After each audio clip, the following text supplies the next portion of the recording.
La vieille maison se dressait seule, enveloppée d'ombre. C'était un lieu de murmures et de secrets.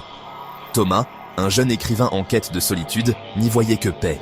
Il déballa sa machine à écrire, un phare de normalité dans l'obscurité grandissante. La nuit tomba. La maison craqua, une berceuse du temps.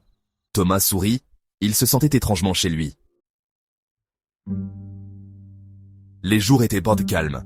Le silence fut d'abord un réconfort, puis un poids. Chaque tic-tac de l'horloge semblait résonner.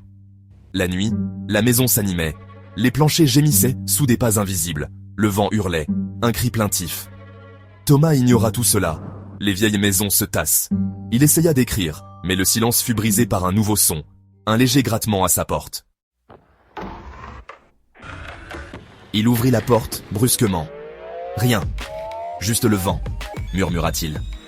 Mais le doute persistait. Son sommeil était agité, hanté par des ombres dansant à la périphérie de sa vision. Une nuit, il se réveilla en sursaut.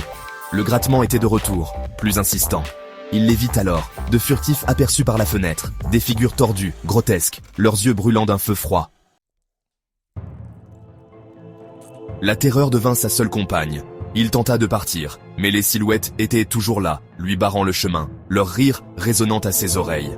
Il était piégé, son sanctuaire transformé en prison. Elles étaient toujours là, à observer, à attendre. Il ne fut plus jamais vraiment seul.